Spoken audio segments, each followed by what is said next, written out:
Across the Park podcast is proud to be sponsored by Globe Gas and Heating. For the best kitchen and bathroom renovations, boiler servicing and repair, and central and underfloor heating in the Northwest, head over to globecentralheating.com and quote Across the Park for a free quote.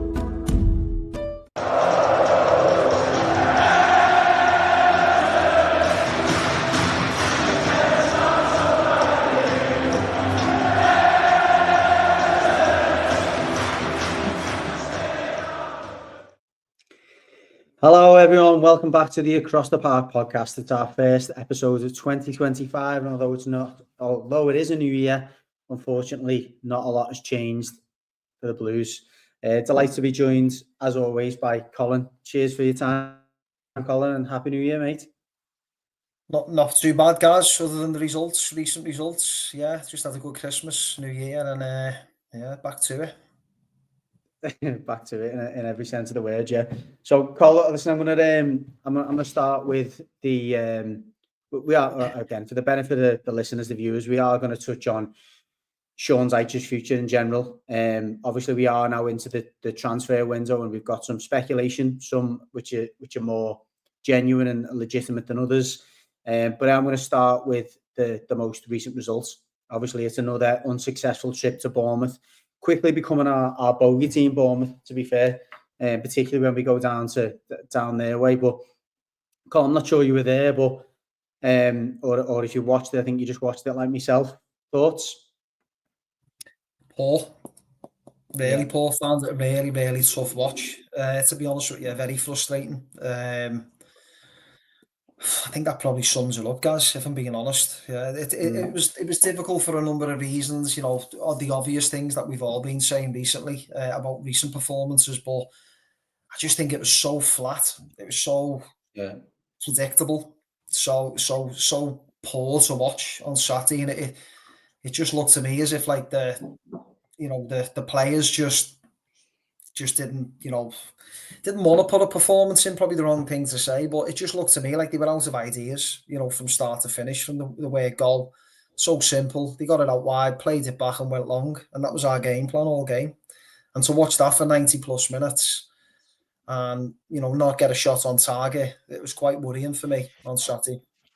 Yeah, and I agree with you. I think the thing for me is when you come up against a team like Bournemouth, you're generally playing a team that have got similar resources in terms of they've not got an ability to go and break the bank every single summer. They've got to work within the means. They've sold players in the past and obviously reinvested that money. So you look at them and think, not only should we should be at the very least competing, but there's a marker there. I mean, Bournemouth are a team that this time last year we were talking about as cannon fodder for relegation. They were literally, they were the first name, if not, they were certainly in the mix for the team you'd expected to go down. They bring in Areola. They've maybe made 4 or 5 signings, the biggest of which has been Evan Nielsen. And to be fair, he's not exactly set the world alight, but he's fit in. You can see why they bought him. You can see there's a rhyme and reason to it. You can't help but compare what they're doing, how they're playing, the signings they've made with Everton. So before we go into the kind of the signs they've made and the way they've gone about things off the pitch, on the pitch, you can see from the way it go, the way they try and get about teams. You can see where the threat comes from. They get the ball in between the lines. They've got players that play with pace behind the forwards. They've got a forward that stretches the back line. They've got fullbacks that are willing to go forward and be ambitious. They create chances. They have shots on goal. You can see why they picked up points. Conversely, as you say, you've got a team that apart from the first 5 or 10 minutes where they've shown a little bit of a willingness to get about Bournemouth. After the first 5 minutes where we've had a few tame efforts, there was absolutely nothing, was there? There was nothing whatsoever. I think everything you've just described about Bournemouth, there's a plan. There's a way of playing, isn't he? Both in and out of possession, and I just don't see it with us. I think I've backed Sean Dyche, over the course of last season and pretty much this season, with the fact of he's limited to what he's got, so that might be affecting his style of football and the way he wants to play. But I just at the moment I just don't see enough coaching in the games, to see it, actually what are we actually doing, when we get on the ball, because other than the Wolves game, and I still don't think, we were overly confident on the ball at 4-0. We're horrific. The teams allow us to have the ball because they know we're going to make a mistake with it. And you're alluding to Bournemouth there, the couple of signings they've made. I just think it comes down to the plan and having the confidence in the plan. I think he's got a plan A, and that's it. And he won't. He doesn't. Just for me, it hasn't. Nothing's progressed. He's not really changed. Like the wingers getting more crosses in. If we've got a different type of striker on, getting Dour on the ball for more crosses as a sort of like, second or third runner into the box. It just looks really, really flat and out of ideas at the minute. And I think the Bournemouth thing, that are their players 1 to 11 better than ours? Well, you'd probably say yeah on Saturday, but if you roll back 12 months ago, you'd say no, not really. Same group of players, more or less, with the addition of 1 or 2. But it just comes down to a plan, mate, and a confidence in the plan. Well, I think you partially nailed it there when you talk about the players they've got 1 to 11, and certainly if you talk about where they were last season and where our players 1 to 11 were. I think the one thing you could say is their players have improved. Justin Cliver, in particular, looks a top player. He's kind of floated around different clubs, but you can see a player there that's improved. Ryan Christie was cast away almost this time last year. Struggled with that transition from Scotland to England. Looks a good player. I'm not saying that means now they're suddenly better players, but they're players clearly, as you say, that have been coached individually, that are comfortable in their positions, that are comfortable in their system. They know what their roles are, and they're thriving within them roles. And I've said it, and that's the thing that's concerned me more so over the last 6 to 10 weeks, is you're looking around at that team now, and with the exception of Mikolenko from a defensive perspective, I'm just going to talk, specifics here, or specific players. Brandthwaite, because I think he's a top player anyway. Tarkowski to some extent. Pickford. Nobody else has improved. Nobody in that squad, let alone first 11, has improved. They've had patches where they've looked okay, but nobody's improved. Dour had a patch when he first come in, where Dyche seemed to get something out of him, but he's deteriorated. Guy is a game in, 3 off, struggles. Mangala has the odd game, but he got hooked at the weekend, and I think Dyche seen in Mangala, to be fair, and I'm not saying he's the only one, but I think in Dyche at the weekend, he looked at Mangala and said, "You're not doing what I've asked you to do." And I think it's because Mangala plays international football, he plays with decent players, and thought, "I'm not having what you're asking me to do." And I think, I'm not saying it's the first time, but the double substitution he made at half time, for me, with 2 players, we've seen it with Lindstrom before. He's hooked him a few times when he clearly is not having what he's given him on the pitch. He's done it to Mangala. And he's done it so many times where he tries to hang out the players to dry. I thought when I first seen the substitution, and I was trying to give him credit, maybe he's matching them up here and going 3 centre-backs, wing-backs, trying to match what they're doing. It wasn't. It was clearly another attempt to say, these players aren't doing what I'm asking them to do. I agree with you. And I still, the progress points, I think that falls with the manager, and the coaching team. Yeah. Have they progressed the players enough? Because you highlighted quite a few of them, including McNeil. He's probably the one borderline for me at the moment, whether he's gone backwards because he's changed his position slightly, but it just doesn't seem to be getting a tune out of them. And I think the hard line you're talking about with the substitutions, I've seen that a few times at games with Lindstrom, but I went to Preston game when he scored the free kick, and he offered us something completely different, from what we'd had. Yeah. And I thought, well, yeah, he's got a winger who can attack the way, the space, and he can deliver decent crosses. But he's almost instilled it in him and broke that out of him to go as far as you can, but check back. He's turned him into a wing back. He's turned him into a wing back, and he's completely stifled him. Yeah, and I think his style of football now, where I've given the benefit of the doubt, guys, over last season and early doors this season, I think he's running out of excuses for me now in terms of like how he's going to progress that team. And I think, we will touch on it shortly, but I just think that the ownership are looking at it now and thinking it's a big window for Everton. If we're going to reinvest, or invest into the squad, is this are we willing to put up with this style of football with new players coming in, or is there going to be something there to change. And I think on Saturday, the stubbornness in him with making them 2 subs and staying the same shape, looking for the same goals in terms of like how they want to play. I don't think he's done himself any favours with them substitutions. I think that was probably for me the first time I've gone, I think he's out of ideas here. I think he's lost the players a little bit. Yeah, I mean, look, from a glimmer of positive, it was great to see Harry Armstrong on the pitch. I thought he conducted himself well. He got about the pitch. He was combative. He tried to influence the game in whatever way he could, and it was genuinely great to see him out there. I think the comments I made to a few of my mates, though, it would have been great to see him out there under different circumstances. I felt like he was threw out there as if to say, this is all I've got, when actually the kid did deserve a chance, and he deserved the chance in other games, really, where it would have been a more positive experience for him. But that's kind of a little bit of a side note. There was you probably wouldn't have caught it, Cole, because like me, you've been busy this morning, but a few of my friends have fed it back to me. Stephen Warnock was on Sky Sports doing his usual ref watch kind of show this morning. He was asked about Everton. And again, the points I got, which I'm going to kind of reiterate, and I thought it was only fair to credit Stephen for this. He was quite passionate, saying, look, I've got a lot of friends who are Evertonians. He said, and, the attention and the scrutiny now very much needs to be on both Sean Dyche and Kevin Thelwell. The £27 million signing of Beto, bringing Harrison back in on loan, who clearly, in his words, he said he's nowhere near a Premier League player, certainly at the level where Everton need him to be. Dominic Calvert-Lewin has been deteriorating week on week, and also now looks like he's not putting in the basics or the prerequisite work rate that you'd expect from any player, let alone an Everton player. Jesper Lindstrom looks like a player who doesn't fit wherever the manager wants him to be, which we don't know, I think, as we just alluded to there. So what was the reason for signing him in the first place? Jake O'Brien, big investment, a lot of money, hasn't been on the pitch.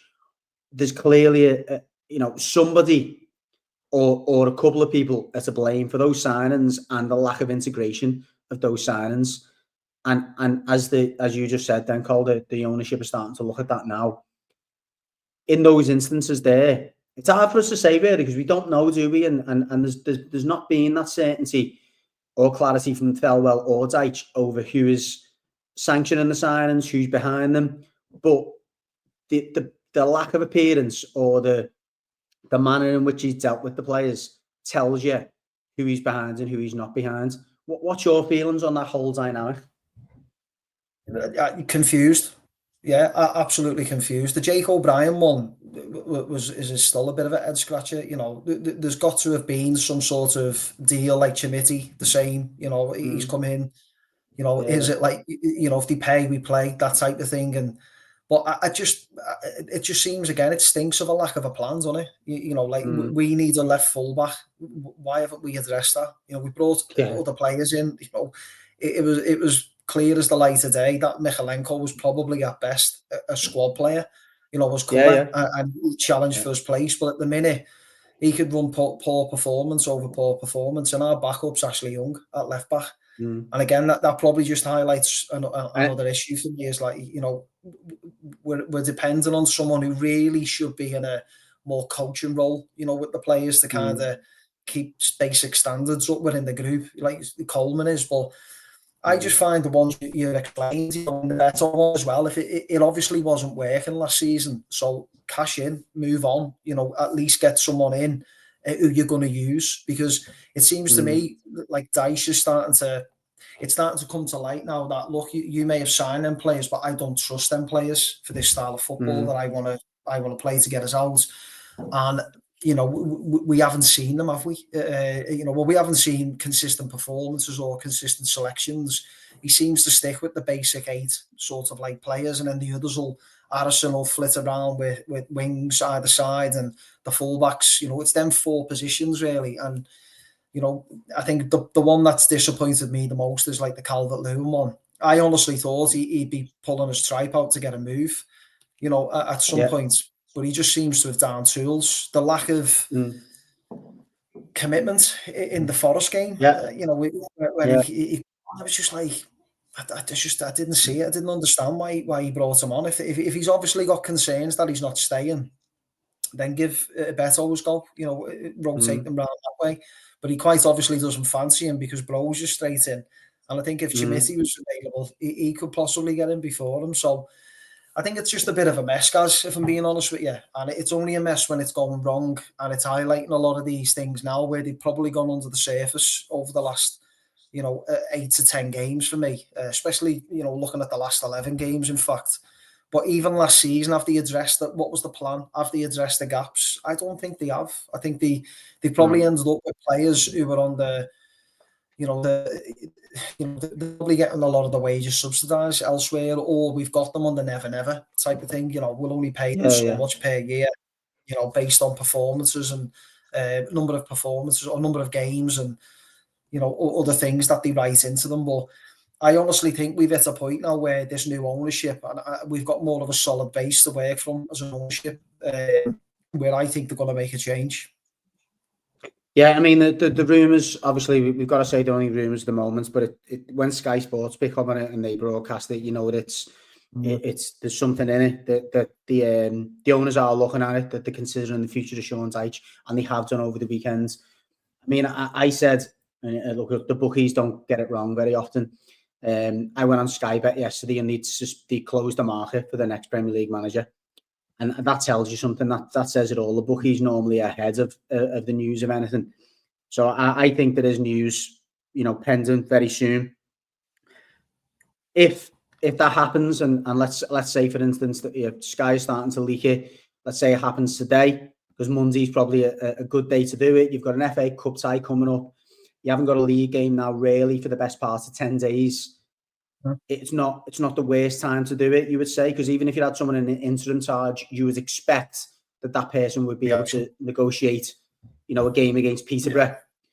Any names, anything that comes to mind for you in terms of short term, medium term? Because I don't think personally, and you might have another thing here, I don't think there's anything that jumps off the page that we could bring in who could fit that short term and long term box in the same one. But thoughts from you first. Yeah, well, I think, listening to what, friends and social media saying, David Moyes would be the short-term fix, wouldn't it? But for me, it's just like for like, he's just going to plug another gap.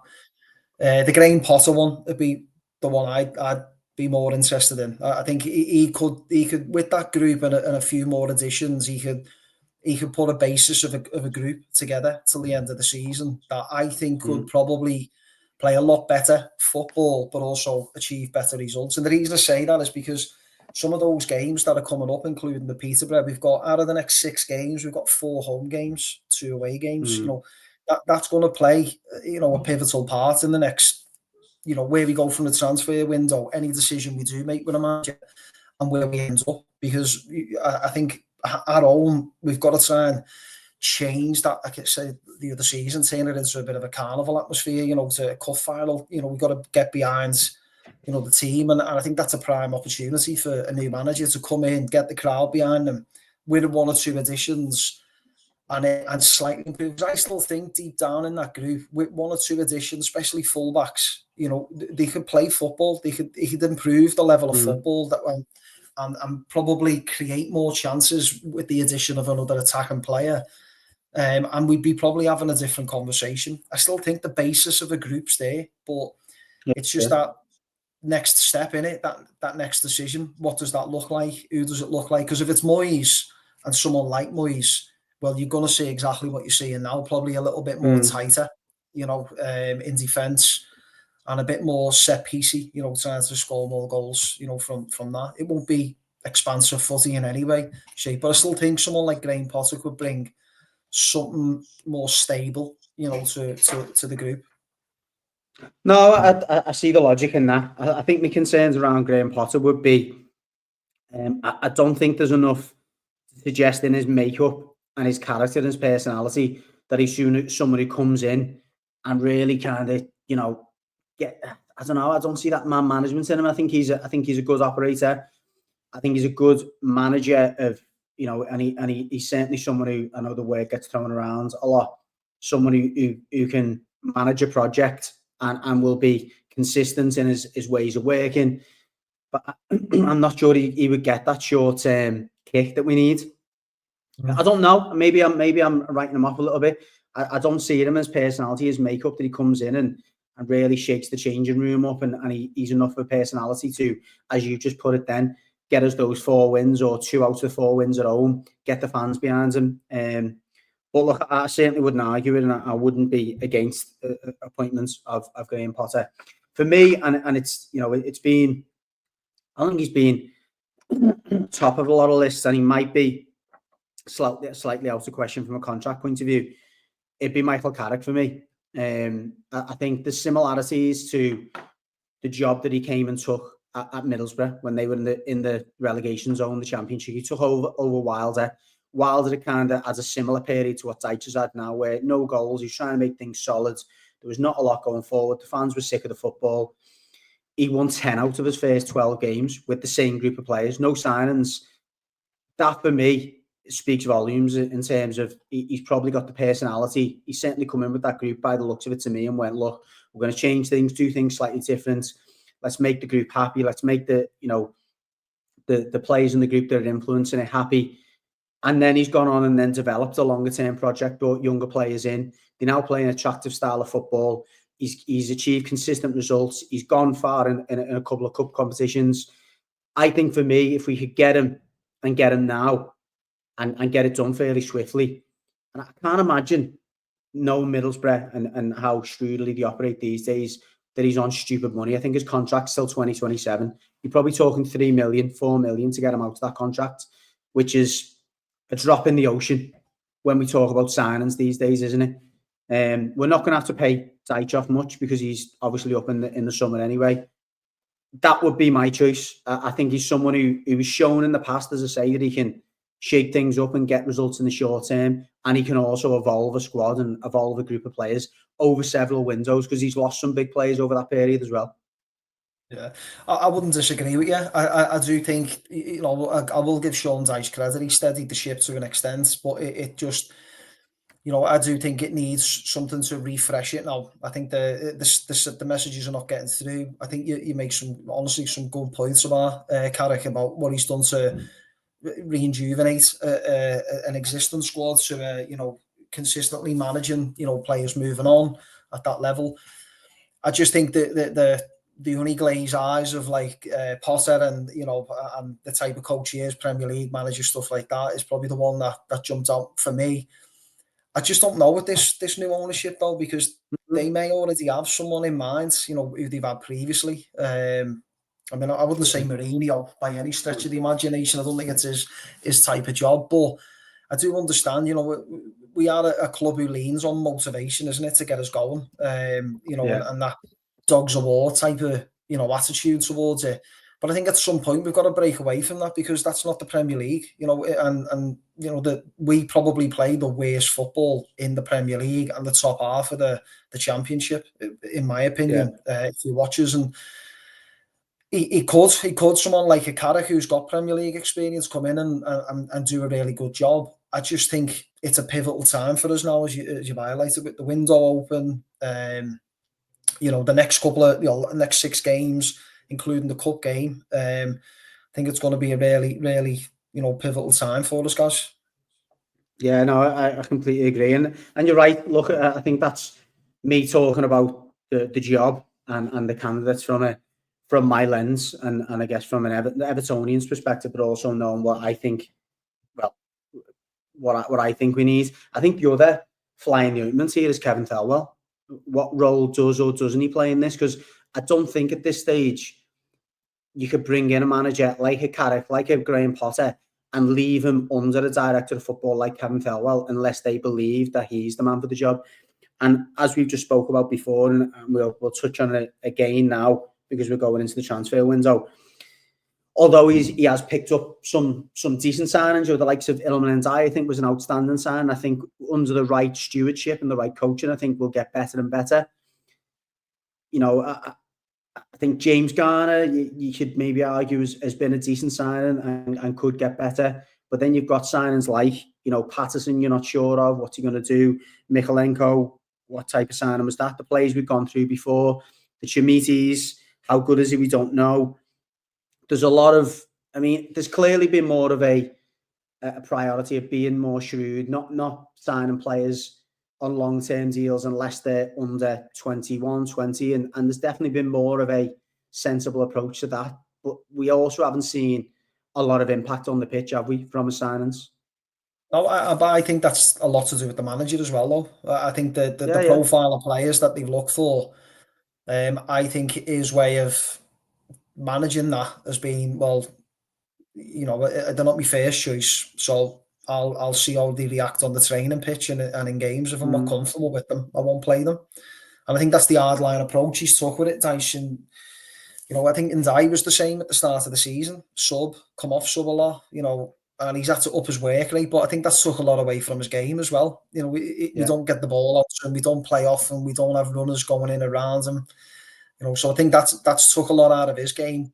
But we knew what we were getting with Sean Dyche, guys. His style of footy is a very, A to B direct way of playing and doesn't really link the ball up very much. And I think that the problem with Thelwell is, and with the new ownership, is are they willing to have a sporting director, who looks after the whole strategic group, or is it just a new type of role that they're looking for if he fits in? But I certainly don't think he'll be making the signings in the January window and moving forward.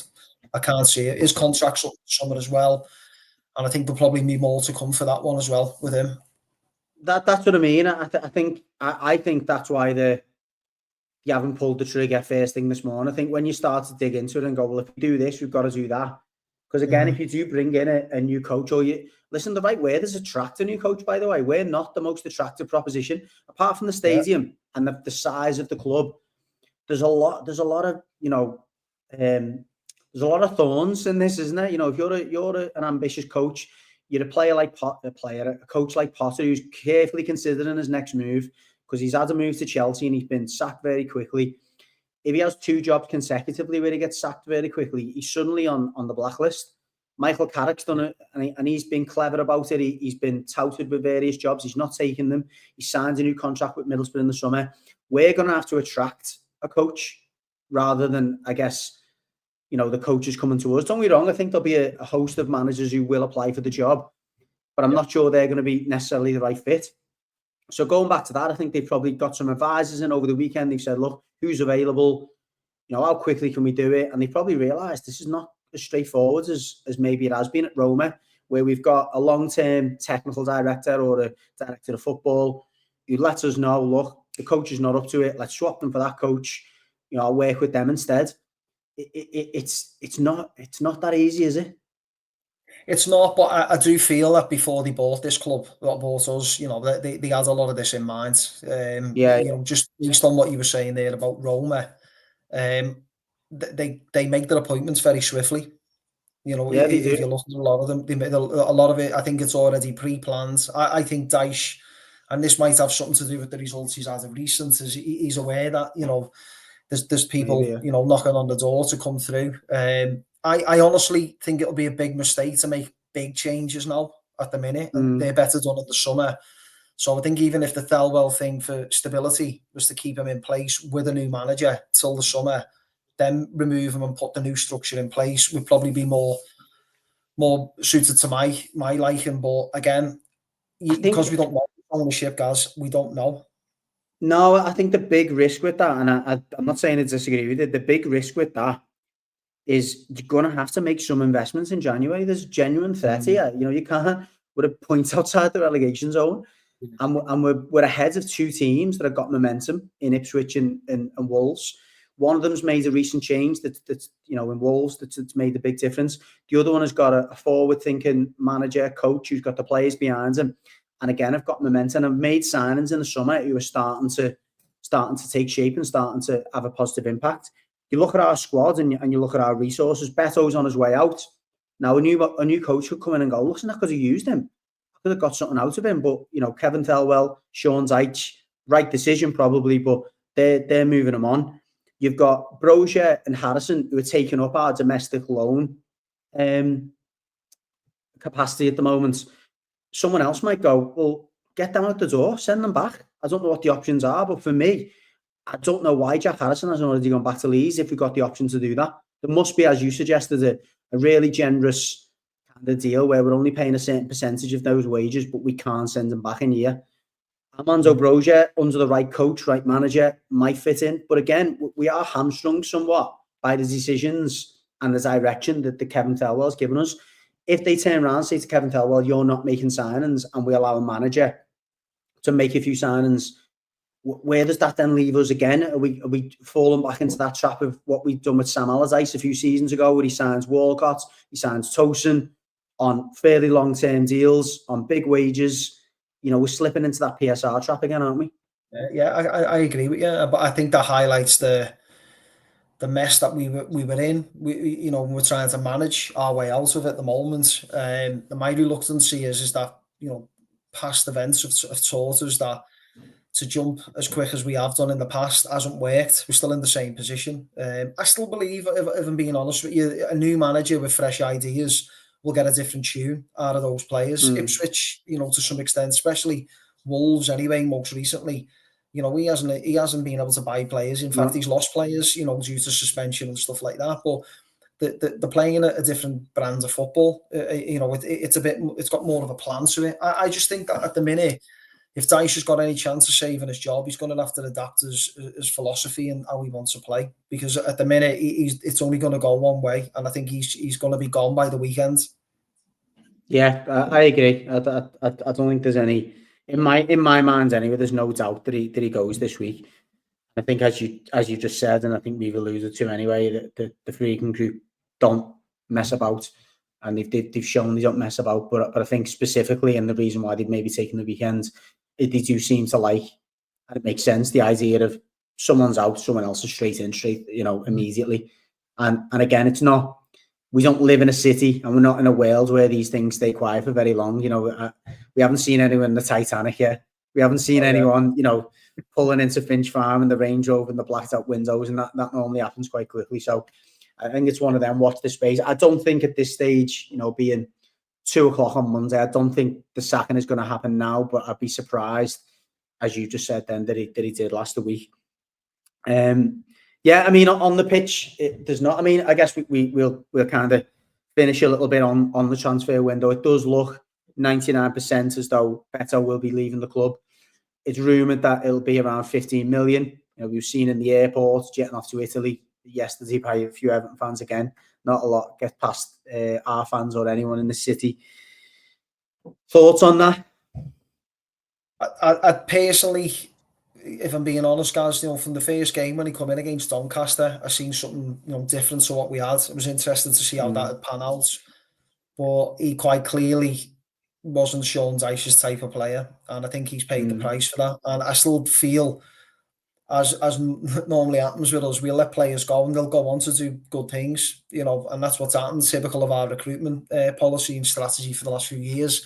I still think you'll see a lot more of him in another team who plays a certain type of football, branded football, which we don't. I'm a little bit gutted over that one because, I think the crowd do take to him, his effort, his energy. I think he's again paid the price for a manager whose stubbornness has kind of, not matched his talents in some way. And he's gone with someone, arguably, who's probably shot him in the foot, who does play, with his head's kind of direct football, but just hasn't got the passion or the heart in it at the moment. And I do think under all of that, Beto wanted it to work, because you could see it in his effort, in his performances, and when he did grab the odd goal, in his celebration. But I think there'll be a lot of frustration in that with him.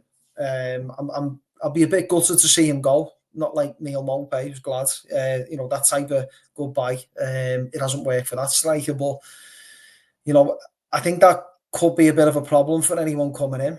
It's like, well, what do they actually want? You know what I mean? If is it, sort of like direct caveman footy, or are they actually going to get someone to play footy? And I think that could impact on the type of players who come in as well.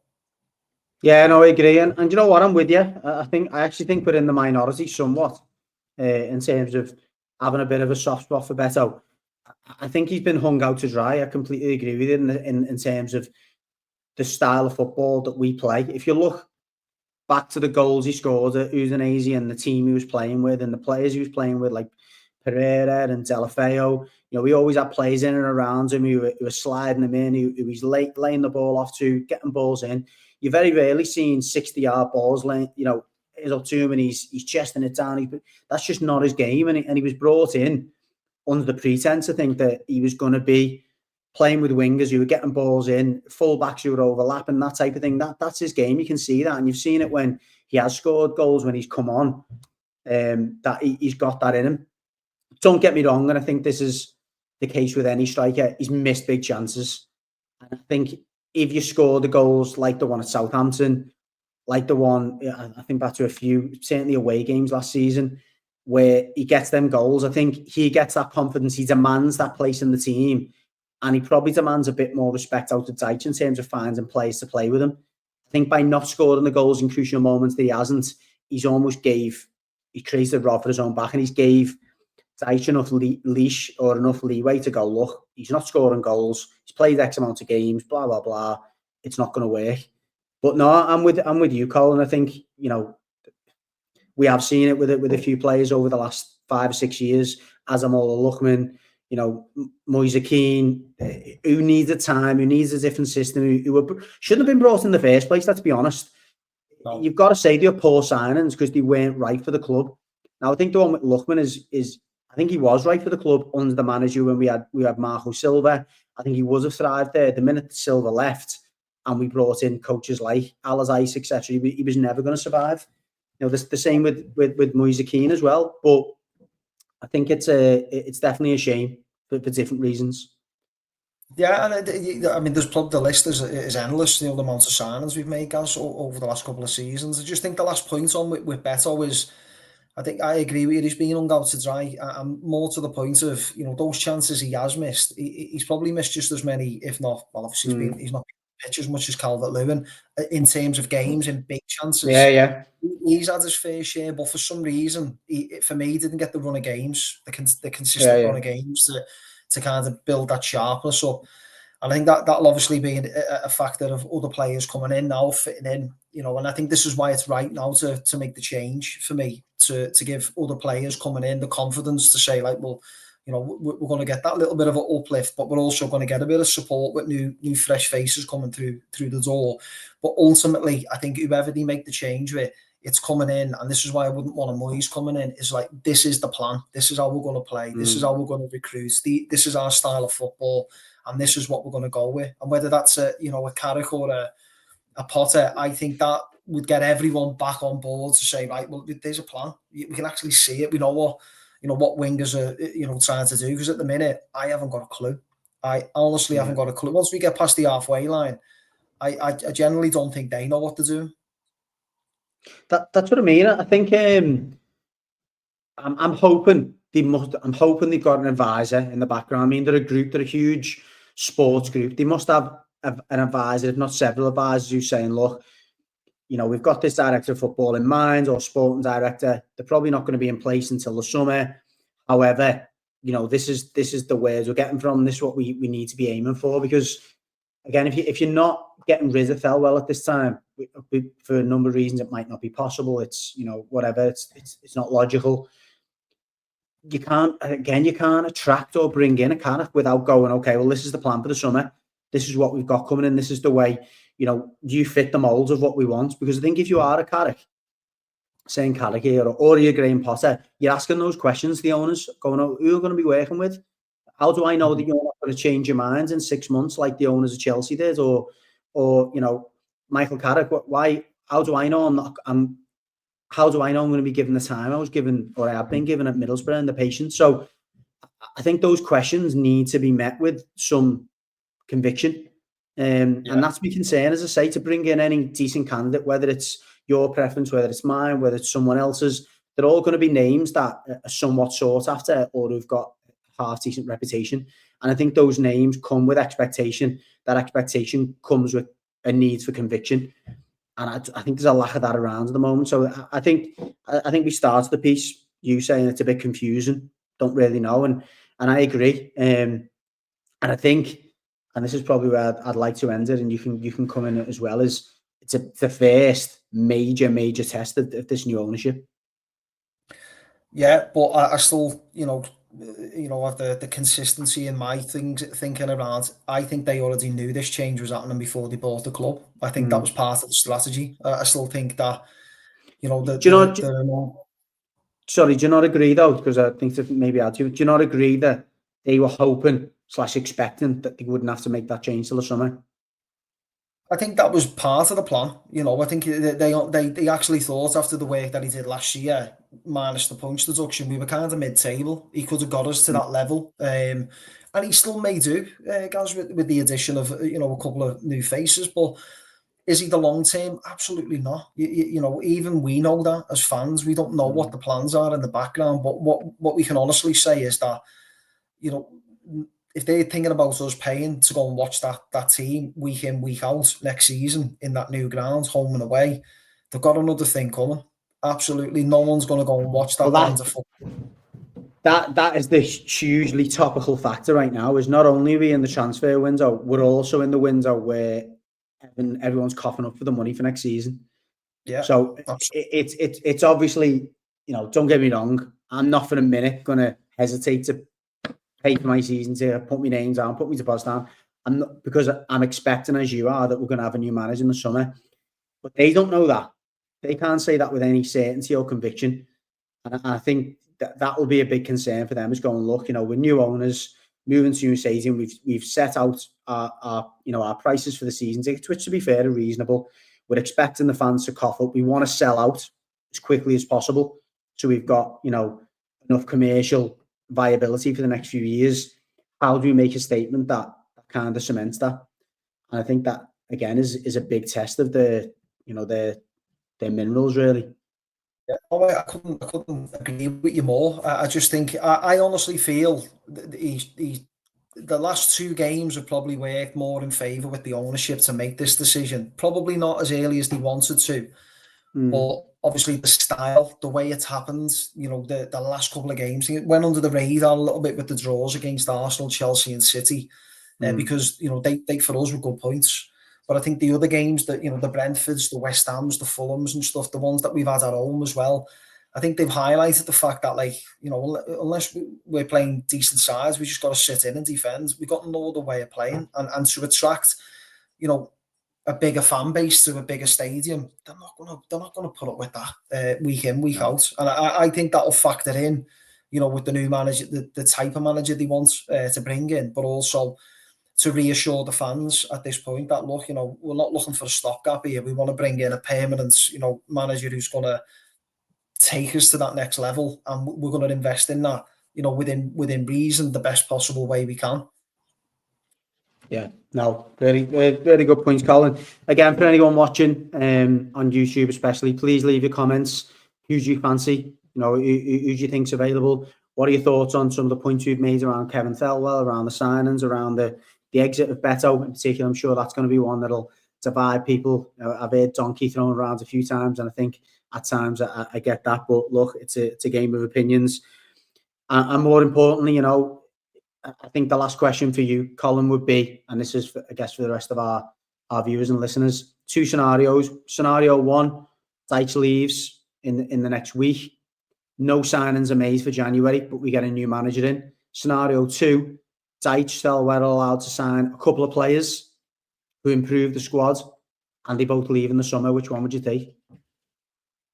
I'd probably go with the new players, and the reason being is because I still think there's a few gaps to plug.